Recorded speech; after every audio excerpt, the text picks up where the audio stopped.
Bonjour à tous les amis, très heureux de vous retrouver aujourd'hui pour une vidéo spéciale Mercato. Quels sont les transferts qui vont animer la prochaine année, l'année 2021? Je vous ai sélectionné un top 10. Alors, je n'ai aucune idée, je ne suis pas Madame Irma pour savoir quel transfert va se réaliser ou non, mais je vous ai quand même préparé un top 10 des transferts qui, selon moi, vont secouer la planète foot durant la prochaine année. Allez, c'est parti!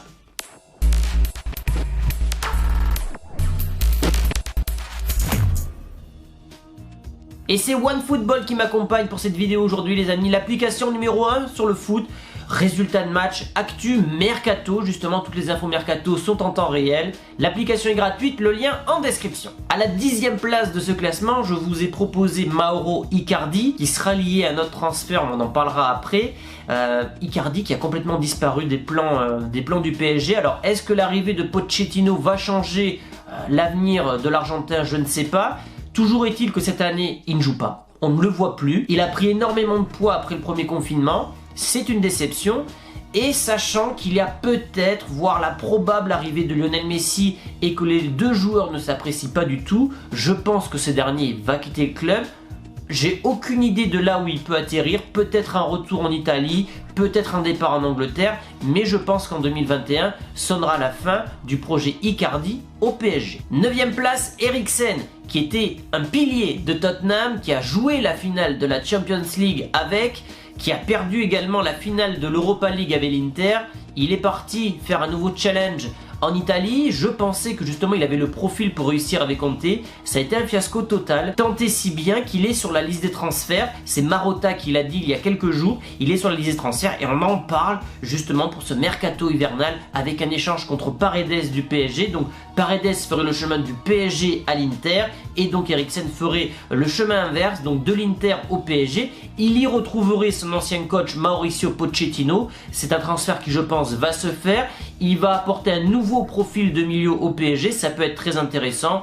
Il n'a pas tout à fait 30 ans, donc il a encore je pense 3-4 ans devant lui au top niveau. Eriksen à la 9e position. À la 8e place, je vous ai proposé Coutinho, qui va quitter sans doute le Barça. Il a une clause qui fait qu'au bout d'un certain nombre de matchs, le Barça doit débourser 20 millions de plus à Liverpool. Le Barça étant ruiné, ils ne veulent pas justement payer cette clause aux Reds, et donc tout porte à croire qu'il va quitter le club dès cet hiver. Peut-être l'été prochain, mais je pense plus cet hiver-là. Il avait très bien commencé la saison sous Koeman, mais voilà, petit à petit il s'est éteint. C'était un joueur qui était incroyable en Angleterre, mais son transfert au Barça l'a tué. Là pareil, j'ai aucune idée de là où il pourrait signer, peut-être un retour en première ligue qui seraient les seuls à pouvoir payer son salaire, mais en tout cas l'histoire entre Coutinho et le Barça touche à sa fin. 7e place, on file en Bundesliga, Sancho. Voilà, vous savez que Dortmund ont l'habitude de recruter jeunes, de faire grandir justement ces joueurs pendant 2-3 ans pour ensuite faire une énorme plus-value. Il était annoncé Sancho à Manchester United cet été, ça ne s'est pas fait, mais je pense que l'été prochain ça sera le bon. Il y aura sûrement Chelsea, sûrement Arsenal, sûrement Manchester United, peut-être les Citizens mais je n'y crois pas.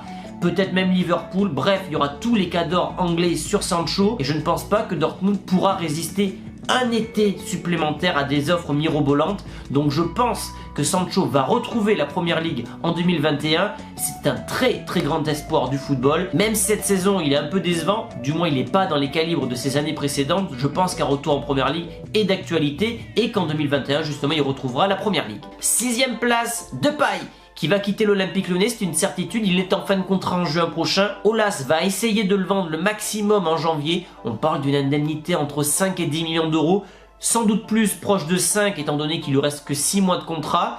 Plusieurs clubs sont dessus, le PSG, le Barça, même si apparemment d'après Sport que j'ai lu aujourd'hui, ça ne va pas se faire parce qu'ils ont trop de profils identiques. Et surtout, la Juve. Depay c'est l'un des meilleurs joueurs de Ligue 1, c'est un joueur qui est très efficace avec sa sélection, qui est encore très jeune, qui a bien récupéré de sa blessure et qui ferait évidemment le bonheur de plusieurs clubs européens. Depay à 5 millions d'euros, c'est une affaire en or. Donc je pense que plusieurs clubs vont se battre pour lui et que, à mon avis, dès janvier, ça sera l'un des plus grands coups du mercato hivernal. L'inconvénient d'un top 10, c'est que justement, il n'y a que 10 places et que j'aurais pu mettre Alaba, je ne l'ai pas mis, mais Alaba va signer sans doute au Real en juin prochain. Ça aurait pu être un grand coup étant donné qu'il va signer gratuitement, mais j'ai préféré mettre Camavinga parce que Camavinga à l'échelle française a plus de visibilité. On connaît plus Kamavinga en France qu'à là-bas. Voilà, Kamavinga qui pareil va arriver en juin prochain à 1 an de la fin de son contrat. Rennes voudra le vendre pour ne pas le perdre 1 an plus tard gratuitement. Surtout que Rennes, avec l'histoire de Mediapro, aura sans doute des problèmes financiers.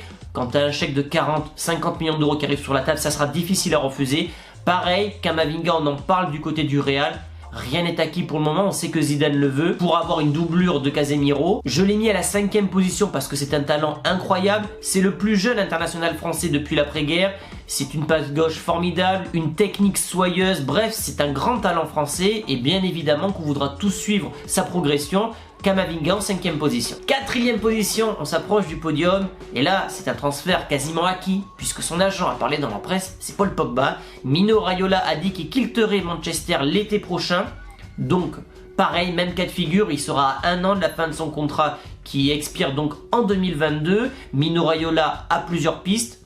La Juve, un comeback à la Juve, un départ au Real, peut-être au PSG, on n'a pas encore d'infos sûres sur sa destination, mais en tout cas ce qui est sûr c'est qu'il va quitter les Red Devils. Alors est-ce que Pogba sera une bonne affaire? Je pense que oui, il y aura beaucoup de bonnes affaires d'ailleurs en 2021 parce que beaucoup de joueurs vont arriver à 1 an de la fin de leur contrat ou carrément en fin de contrat. Paul Pogba c'est une image à l'international, c'est un joueur quand même très bon au milieu de terrain et donc si tu peux l'avoir pour 40 millions d'euros ça fera l'affaire de nombreux clubs. Je dirais un léger avantage pour la Juventus. À la 3e place c'est notre kiki national Kylian Mbappé, même cas de figure. Contrat qui expire en 2022.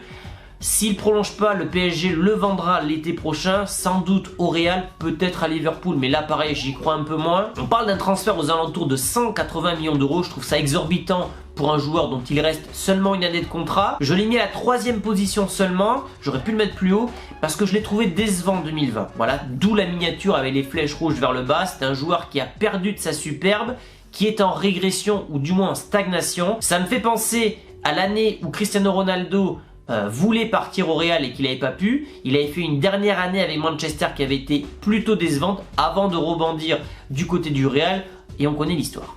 Donc Kylian Mbappé à la 3e place et je pense qu'il va quitter le PSG l'été prochain. Je ne le vois pas renouveler. S'il avait voulu renouveler, il l'aurait déjà fait depuis longtemps. À la 2e place, Erling Haaland. Apparemment, dans son contrat, il dispose d'une clause à 75 millions d'euros. Même s'il n'a pas de clause, je pense qu'il y aura de nombreux clubs anglais qui vont jeter sur lui. Il y a plusieurs pistes qui l'amèneraient pareil du côté du Real, le fait qu'il y ait Odegaard, le fait qu'il soit fan de Cristiano Ronaldo, etc. etc. Seulement, j'imagine mal le Real faire en un été Mbappé et Haaland. Et j'imagine mal les clubs anglais ne pas sauter sur l'occasion d'arracher le futur meilleur numéro 9 des 10 prochaines années. Donc je pense qu'un club comme Manchester City qui va vouloir remplacer Agüero, qu'un club comme Chelsea ou qu'un club comme Liverpool vont se jeter sur le Norvégien.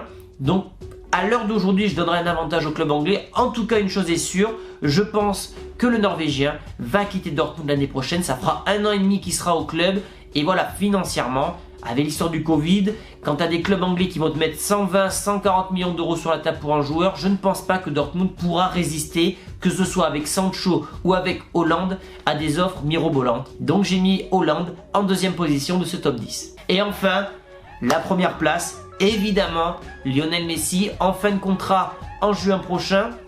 Alors je tourne la vidéo avant l'interview, je ne sais pas s'il va annoncer qui reste ou qui quitte le Barça, mais voilà, il est en fin de contrat, je pense qu'il va quitter le club Blaugrana, ça se passe pas très bien, le club ne progresse pas, même le club régresse depuis 2015 et le départ d'Iniesta, aucune finale de Champions League pour Messi. On parle de retrouvailles avec le Brésilien Neymar, le PSG serait en mesure de payer son salaire en cas de départ de Kylian Mbappé du côté du Real, donc un jeu de chaise musicale, c'est toujours comme ça dans le mercato, quand tu as un énorme transfert, ça entraîne un jeu de chaise musicale, donc je pense que Messi va jouer sa dernière saison du côté du Barça, sauf si Xavi arrive à le convaincre de rester, mais bon, ce ne sont que des suppositions. Je pense que 2021 sera une année de mercato de folie et que, bien sûr, Messi, qui a fait toute sa carrière au Barça, sera la tête de proue de ce mercato de folie. Donc voilà les amis pour ce top 10 des mercato 2021.